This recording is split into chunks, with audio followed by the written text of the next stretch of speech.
अब आपकी मैं पॉलिटिकल जर्नी पर आना चाहूँगा कि 2014 और 2019 तो शानदार रहा और शुरू में भी मैंने आपसे ये सवाल किया कि 2024 यानी अब के विधानसभा चुनाव मुश्किल होने वाले हैं और ये मुश्किल इसलिए और बढ़ जाती है क्योंकि जिंदल परिवार भी अब बीजेपी में है और वहाँ पर उनकी सक्रियता भी बढ़ी हुई है। तो उस लिहाज से हिसार से खुद के लिए टिकट देख रहे हैं, हिसार से किसी और को टिकट मिल सकती है, अगर हिसार से नहीं मिलती, अगर मगर की बात है लेकिन राजनीति खेल ही इसका, तो और कहां से आप चुनाव लड़ सकते हैं? मैं समझता हूं कि ये इस प्रश्न में जो मुख्य प्रश्न है, मुख्य प्रश्न मेरा या किसी और का नहीं है।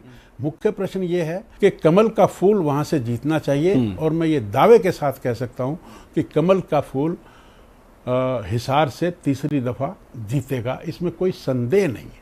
ठीक है, तो आप टाल भी गए इस सवाल को बड़ी नहीं, मैंने आप चतुराई से। भारतीय जनता पार्टी लेकिन हमारे लिए व्यक्ति महत्व नहीं रखता है, ठीक है, पार्टी महत्व रखती है, पार्टी की विचारधारा महत्व रखती है।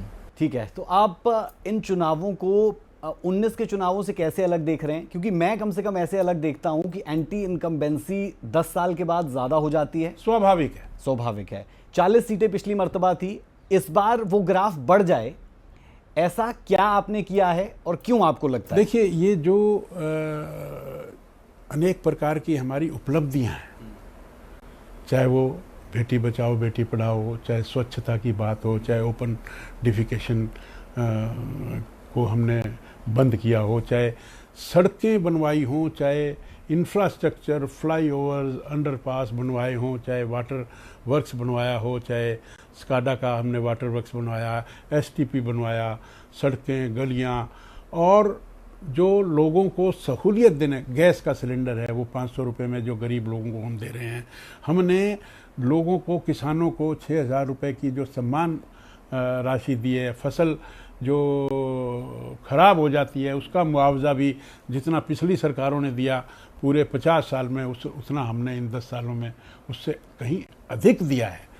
तो ऐसे बहुत सारे काम हैं। हमने हैप्पी कार्ड भी हमने दिया है, हमने प्रधानमंत्री आवास योजना, ग्रामीण आवास योजना, शहरी आवास योजना, सब में हमने काम किया है और हमारी नीयत साफ है। और भारतवर्ष का पूरे देश में, पूरे विश्व में, चाहे वो भगवान राम का मंदिर हो, चाहे वो धारा 370 की बात हो, चाहे वो रशिया और यूक्रेन के युद्ध में भारतीयों को वापस लाने की बात हो, चाहे वो अभिनंदन को पाकिस्तान ने बड़े सम्मानपूर्वक वापस करने की बात हो, तो ऐसे बहुत सारी चीजें हैं। बिल्कुल, मुझे लगता है कि और आपके पास बहुत लंबी लंबी ऐसी फहरिस्त होगी जो आप बताते रहेंगे। मैं जो वास्तविक बात कर रहा हूं, वास्तविक बात है, मैं इसमें जोड़ देता हूं। लोकसभा चुनाव में भी ये सारी उपलब्धियां थी, लेकिन आंकड़ा 10 से 5 पर आ गया।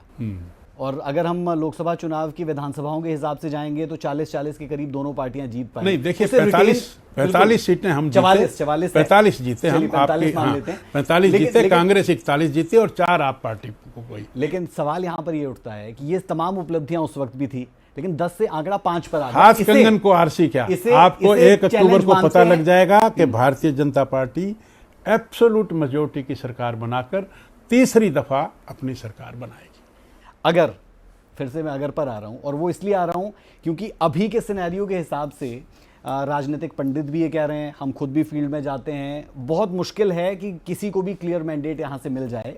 और अगर ऐसा नहीं होता कि क्लियर मैंडेट किसी को मिलता है, जैसा आपने कहा कि हम पूर्ण बहुमत के साथ आ रहे हैं, तो आप किस दल के साथ एक मर्तबा फिर गठबंधन कर सकते हैं? देखिए, ये मैं समझता हूं, क्या जेजेपी के साथ जा सकते हैं आप? ये मैं समझता हूं कि ये हाइपोथेटिकल प्रश्न है और अब आपने जेजेपी का नाम लिया, जेजेपी की एक भी सीट नहीं आने वाली। तो सर, आप ही के गठबंधन में थे, 4.5 साल तक सत्ता की मलाई चाट रहे थे। जैसी करनी वैसी भरनी।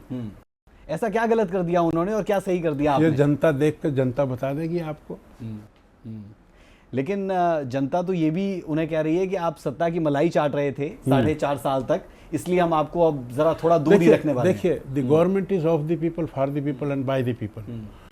अब जनता ने हमें एब्सोल्यूट मेजॉरिटी नहीं दी, हमें 40 सीटें दी, तो ये भी जनता का ही फैसला था कि गठबंधन की सरकार बनाइए। अगर हम सरकार नहीं बनाते तो क्योंकि हम एक लार्जेस्ट पार्टी थे तो ना बनाने का दोष भी हम पर आता। तो हमने एक गठबंधन की सरकार बनाई और उसको हमने चलाया। और गठबंधन की सरकार में जो एब्सोल्यूट सरकार जो होती है, एब्सोल्यूट मेजोरिटी की सरकार, दोनों के कॉन्फिडेंस में अंतर होता है, but this has been given by the people of the state. बिल्कुल, और वो आपने अच्छा किया, मैं उस पर तो सवाल तो उठा ही इसलिए नहीं। मैं सवाल सर, मेरा सवाल सुन, क्योंकि जो सिनेरियो नजर आ रहा है उसमें जेजेपी लगातार बीजेपी पर हमलावर है और बीजेपी के नेता भी कोई कोर कसर नहीं छोड़ रहे जेजेपी को लपेटने में। मुझे समझ में नहीं आता कि जेजेपी के 4 लोग तो हमारे पास आ गए, 3 लोग चले गए शायद कांग्रेस में, तो अब बीजेपी जो है वो एक भी सीट तो मुझे समझाइए कि कहीं से जीतेगी वो। तो चलिए मैं इसको दूसरे तरीके से पोर्ट्रे करता हूं। तो इसलिए मैं दूसरे तरीके से पोर्ट्रे करता आपने जो कहा कि उनसे गठबंधन करेंगे क्या, अब जो ना 3 में ना 13 में, उससे गठबंधन का प्रश्न तो आपका मैं समझता हूं सर ये सवाल तो हर कोई उस वक्त भी कह रहा था जब वो 6 महीने की नई नवेली पार्टी आई, उस वक्त भी ये सेम जवाब थे, यमुना पार का नारा भी हमें याद आता है। लेकिन चुनाव इसीलिए कहते हैं कि अनिश्चितताओं का खेल है, कुछ भी हो सकता है। इसीलिए मैं कह रहा हूं, आप INLD को ले लें उसमें, इसीलिए मैं कह रहा हूं कि आप इसको लोकसभा से कंपेयर मत करिए। चलिए नहीं करते, तो मैं इसे दूसरे तरीके से लेता हूं कि बीजेपी के लिए कहा जाता है जो भी बीजेपी के साथ गठबंधन में गया उसकी अपनी सीटें अगले चुनावों में ना के बराबर आती है, जिसका जिक्र आप भी कर रहे हैं। इसमें कोई सच्चाई मानते हैं? हम ऐसा मोर और लेस तो ठीक ही लगता है।